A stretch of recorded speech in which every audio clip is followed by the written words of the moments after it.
Welcome back, everyone. We have a mammoth of a topic to discuss in this video. It's so huge, I'm going to have to give you the truncated version, but I promise, if you watch until the end, you'll never forget it. And yes, all of these puns have relevance because this video is about elephants. Surah 105 reads, "Have you not seen how your Lord did with the companions of the elephant? Did he not make their plot go astray? He sent against them birds in flocks, which were pelting them with stones of baked clay. He made them like chewed-up husks of straw." If I gave you these verses from the Quran, said that I had no idea what they were talking about, and asked you to make up a backstory, I'm sure you could.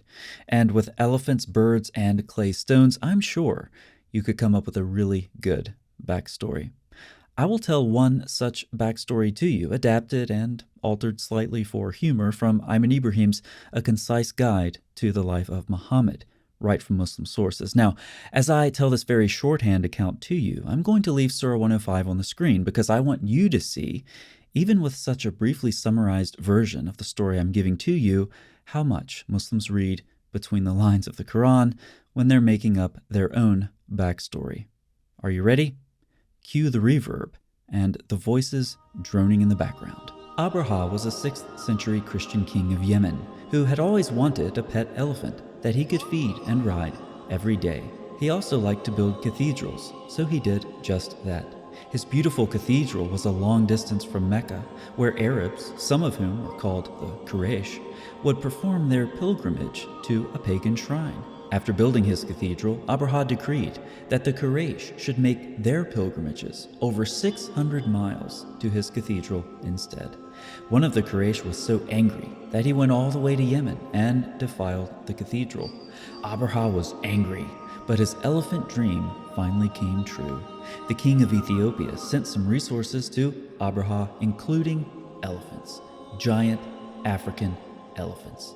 So Abraha saddled up his elephant and led his army in a charge up to Mecca to destroy that pagan shrine called the Kaaba. Victory seemed certain because the first part of the battle went so well for Abraha and his elephant army. Okay, forget it. We're not even at verse 2 in Surah 105 yet, so I'm going to skip the rest and just get to the backstory of verse 2. Here we go. As the army approached the pagan Kaaba, Muhammad's grandfather declared, conveniently and predictably, almost as if on cue, that the only one who could save the Kaaba was Allah. And so as Abraha's elephant approached, within a clay stone's throw of the Kaaba, it knelt down on its elephant knees. It would go any direction except toward the Kaaba. This is odd because it had been traveling in the direction of the Kaaba the whole time.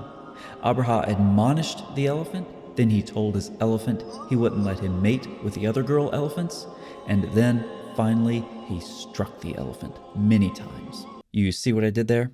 If not, go back a couple of seconds, listen again, and if you still don't get it, just let me know in the comments section. Verse 3. Allah caused birds to drop deadly clay balls. Apparently, lots of the pagan soldiers were dumb enough to look up at the sky for a long time as these deadly pebbles were raining down because they noticed that each bird carried 3 pebbles, 2 for the feet and 1 for the beak. Anyway, the stones fell on the elephant armies and a bunch of people died and the pagan shrine was saved. The end. And that is the story of the year of Muhammad's birth, right from the Quran. However, Professor Ayman Ibrahim directs us to the work of scholar Daniel Beck, who studies the traditional Muslim claims about this story and argues that Surah 105 is better understood as a reflection of a Syriac Christian tradition that was known during Muhammad's time. So let's see what Daniel Beck says, and as it turns out, he's pretty straightforward. The traditional Islamic interpretation of Surah 105 as reminding a Meccan audience of a conflict in the town's recent history suffers from severe problems at every level, and here are some samples of those problems. It's incongruous for Surah 105 to glory in the destruction of the Ethiopian Christians. Why would Allah intervene to save church-burning polytheists from Christians? And why would Surah 105 be recited to remind Muhammad's Meccan followers about an episode when Allah had recently saved the polytheists by slaughtering people of the book? Also, there's no contemporary historical evidence of any attack on Mecca with or without elephants, and there's no record of Abraha's conflict with a Quraysh or with a pilgrimage to the Kaaba in Mecca, nor is there any contemporary record of how Abraha died. And there are also bigger issues. He notes that if Ethiopians sent elephants to be used in a Hijazi punitive expedition in the 6th century, it would be the first known use of African elephants in warfare for over 6 centuries, and the last. Also, no contemporary record in South Arabia or any other literate region from Ethiopia through Persia shows the slightest awareness of Abraha's alleged expedition or its demise. Indeed, contemporary sources display no awareness of the Quraysh or Mecca more generally. And finally, Lamans and Conrad long ago showed that the chronology, which seeks to tie Muhammad's birth to the year of the elephant, is defective and artificial. So there are just some reasons to believe that pious Muslims have, once again, made up stories to fill in the many gaps that the Quran is so well known for. So that's the negative side, what didn't happen. What about the constructive side? What's actually going on here? Daniel Beck points to Maccabean themes widely circulated across the Near East. He says these themes were repetitively invoked across diverse contexts because they depict an idealized soteriological model in which a community of believers is assaulted and oppressed by overwhelming pagan forces until the Lord miraculously intervenes to save his servants. Beck then goes on to compare several accounts that use this idealized soteriological model. In the books of 2nd and 3rd Maccabees, it looks like this. A king devises an evil plan to use elephants to annihilate pious believers, and then, you guessed it, divine deliverance ruins the aggressor's plans. This basic, unadorned form, contra the mammoth story in the Muslim accounts, is directly parallel to verses 1 and 2 of Surah 105.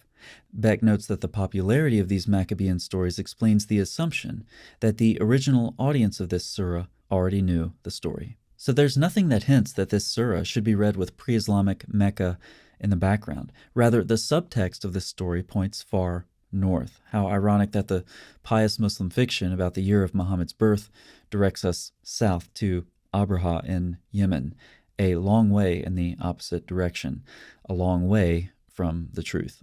Now let's talk about verse 4, which refers to the stones of baked clay, or sijil. To ascertain the meaning of this word, Beck looks to other uses in the Quran. He notes, Quranic use of this noun connotes an authoritative physical writing issued by a distant celestial sovereign. In Surah 21, we see this word used in a phrase that's translated scroll for records. Beck asserts that the point of these unusual words was to signify a tangible medium of a royal writing. Other uses of this word in the Quran confirm that verse 4 of Surah 105 is the way that the Quran refers to judgments that are inscribed and hurled down from heaven. As an example, here's Surah 11, where you see this additional detail. So when our command came, we turned it upside down and rained on it stones of baked clay, one after another, and here it is, marked in the presence of your Lord. This marking signifies that judgment is inevitable. So that's the meaning of these clay stones, and finally, to the supposed flocks of birds who carried them. Beck says, in the parallel language in these references, angelic messengers rain down the stones of Sijil, not birds. The biblical stories about the destruction of Lut's city do not mention birds, nor do Maccabean scriptures. Why this curious difference between these 4 Quranic uses of almost identical punishment language? The answer is simple. There is no difference. All 4 uses of the same punishment language should be understood the same way, as relating the Lord's devastating judgments that his heavenly messengers delivered upon the wicked oppressors. So this surah makes sense compared to contemporary stories circulating in the Near East. It's a standard account of sacred history. There's nothing unique. But of course the background wouldn't have anything to do with the king of Yemen saddling up some elephants and fighting against Mecca. It's interesting how Muslim fabricators lifted this common form of a story from its original context and gave it a new one. Did I mention one of the names of the elephants? It was Mahmud. Yeah, the many coincidences in this story are so striking because they're fake. Well, it sure did make a good fairy tale about the year of Muhammad's birth. And as always, we're left to wonder what else Muslim scholars made up. Thanks so much for watching. I'll see you next time.